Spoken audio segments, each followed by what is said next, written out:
Yeah, actually. All right, we'll go right into questions for Malik. We'll start with Dave on your right. Malik, you guys have allowed 2 sacks all season. I think that's tied for second best in the nation. What do you feel the seeds of success in keeping you and the other quarterbacks upright have been?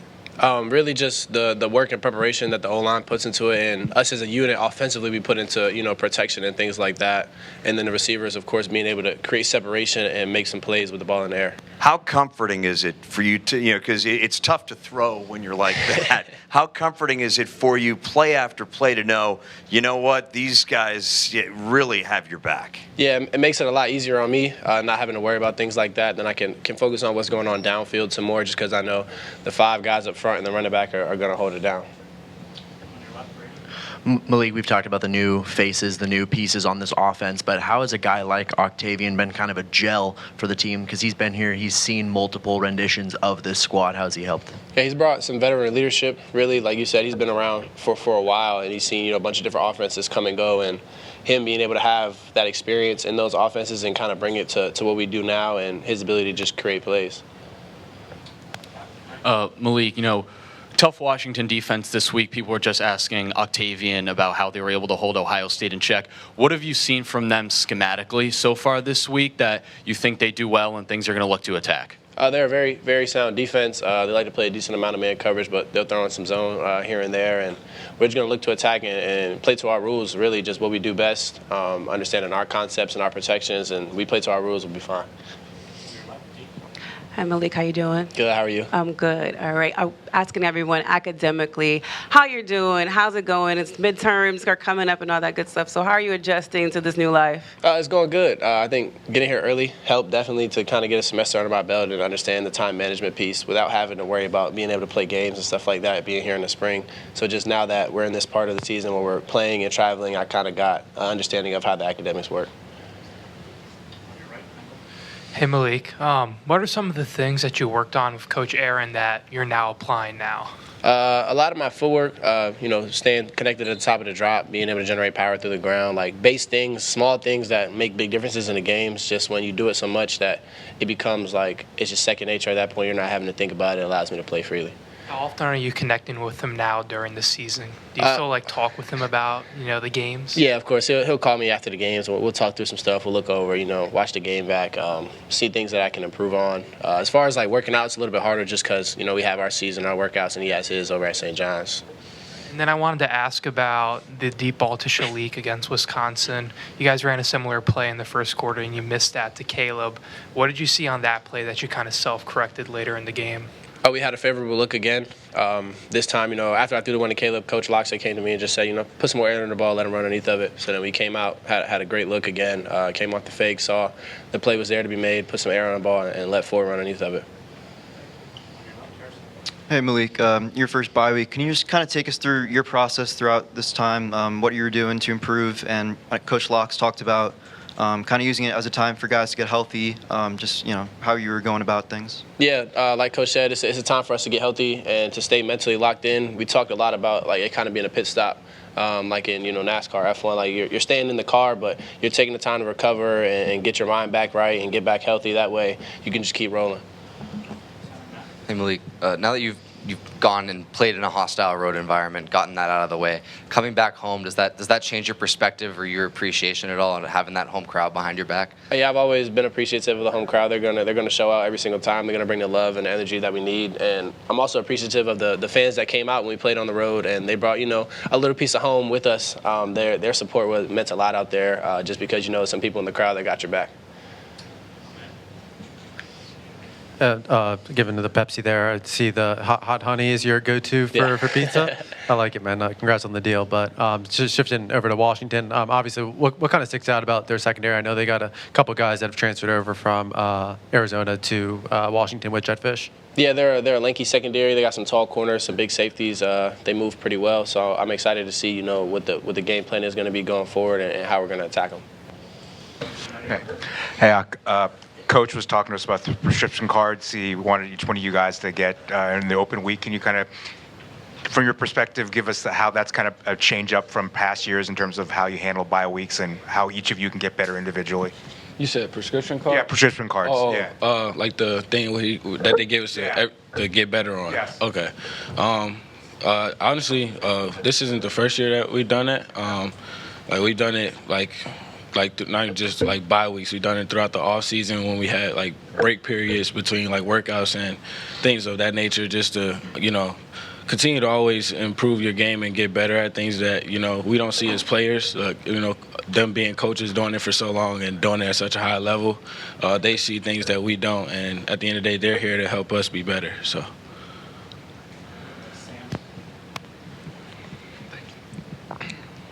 Hey, Octavian. I wanted to ask you about your teammate, Shalik.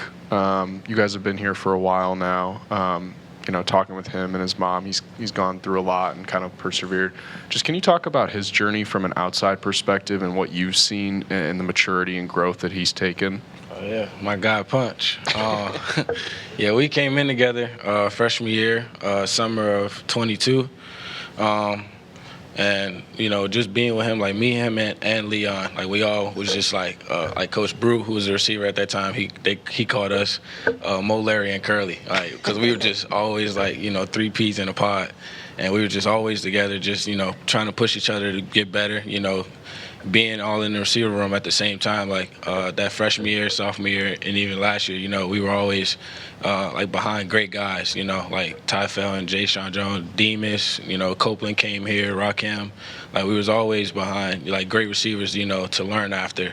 And like with Punch, like he never once like just like anybody, someone who has high aspirations for themselves and like want to get to the league and stuff like that, and things not going your way, it can get tough. And he was just tested mentally, but like Punch, he ended up overcoming it, and that just speaks to his character. And me being his brother, being here all 4 years, seeing the growth, like I've been there, talking, like we both talk to each other. And just got each other through it. And for him to have the season that he's having now, like the breakout season that everyone's having, it's not a surprise to me and anybody else that's been here in the program. It's just a matter of when.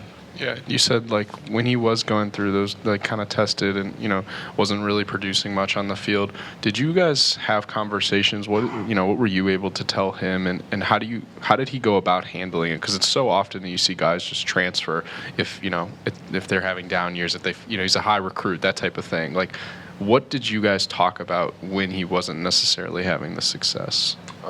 Really, just like it's like a saying, like stay down till you come up, like pretty much. And that was really the biggest thing, like just staying down and just keeping like head steady, keeping like staying mission driven, keeping the main thing, and really not like you mentioned the transfer portal, like just not like taking the easy way out, just trust God, trusting God's process, and just allow Him to allow us to see things through.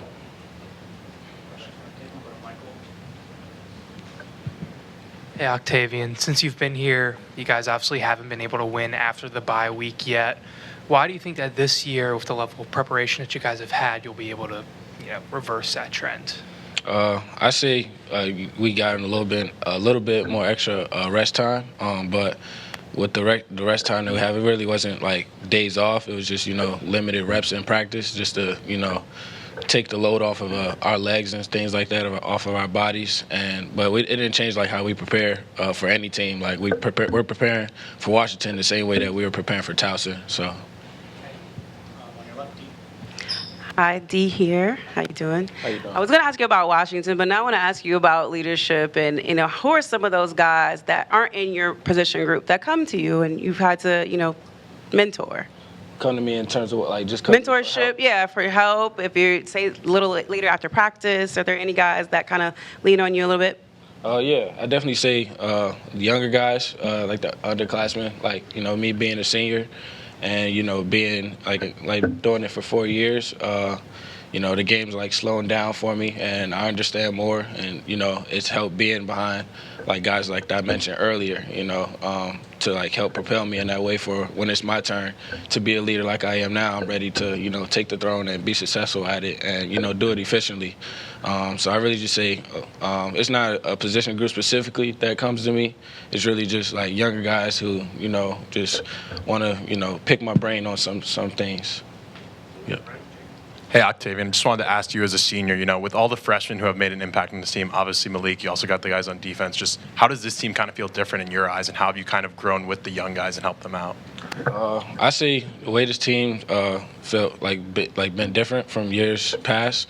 I say like the camaraderie between everybody, like the brotherhood is stronger than I've ever been a part of being here. And I think a big part of that, and kudos to Coach Locks, this off season, this camp.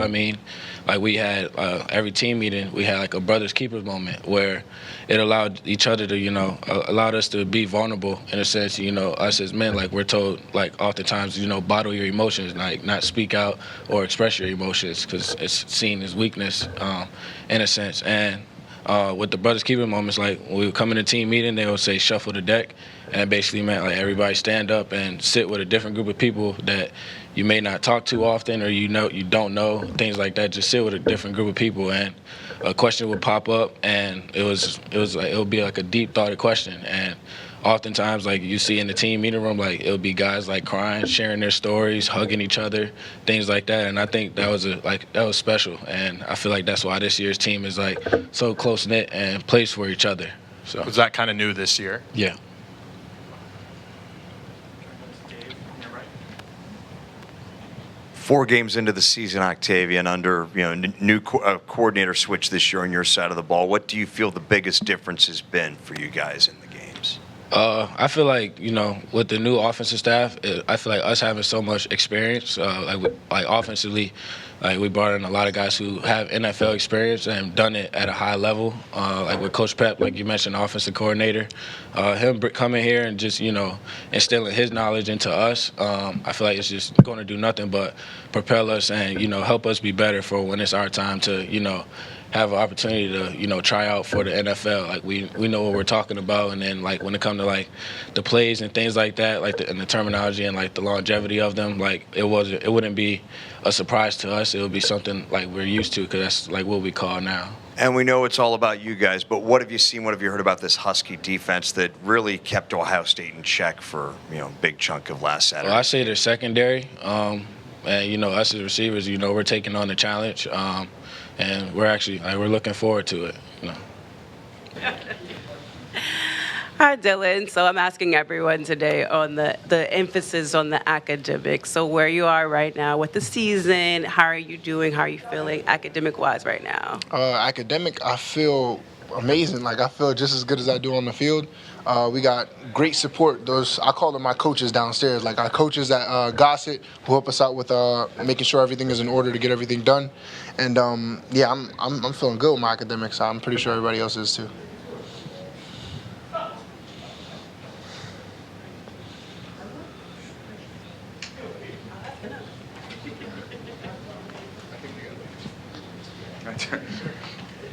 Hey, Dillan. All right, how you doing? Jonah Coleman, their running back, is a guy that's got one of the highest scoring players in the nation. And have you been studying him in film, and how can you guys do your best to shut him down at the line of scrimmage?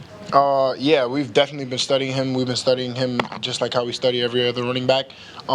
This guy is a smaller, compact running back. You know what I'm saying? He can make plays. So in order to combat that, we just gotta win the line of the scrimmage. You know what I'm saying? So we have to be violent at the point of attack, and we have to try to shut down the run game early, so that we can open up the pass and open up the pass rush and things like that. So we're definitely going to play our best game up front, so that it makes it tougher for him to make those plays and open up the game to a whole nother game. You know what I'm saying? So we're going to shut that down. Hey, Dillan, and kind of, and just kind of building off that, Damon Williams, he's a guy that kind of probably the first true quarterback this year you guys have faced that has that dual threat ability. What kind of maybe jumps out on tape about him, and what kind of things are Coach Leggett and Coach Monachino really emphasizing in practice? We're definitely looking at the fact that he has the ability to run with his legs, and the combination of how we have a good running back and a good quarterback who can run as well, so that the fake opportunities and stuff like that. So we're just keeping our eyes sealed on our keys, so that we know who to attack, where to attack, and make sure that we get these guys on the ground so that they don't extend plays more than they need to be. Hey, Dylan. How you doing? Maryland's 0-9 following bye weeks under Mike Loxley. He talked about some of the changes that have been made about how you guys approach the bye week. Can you tell us a bit about how you experienced that? Well, I'll give you guys a little bit of insight into actual practice and like what it's like. So I've been here for about 3 years now. So I've experienced 2 seasons, what it's like coming off a bye week and taking a loss, and what it's like. And this is definitely a different mental aspect was added this year. Like, we were given actual prescriptions. So, like, it was a little card with a prescription for exactly what you need to work on and get better on and how you can improve and elevate your game. And that was assigned by position coaches. That was assigned by head coach, position coaches, down to the T of your game and what's going to get us to a victory. So I feel like we took a lot of no time off and used the bye week as more of a pit stop than sit down and relax. You know, it's just a pit stop to get back on this race.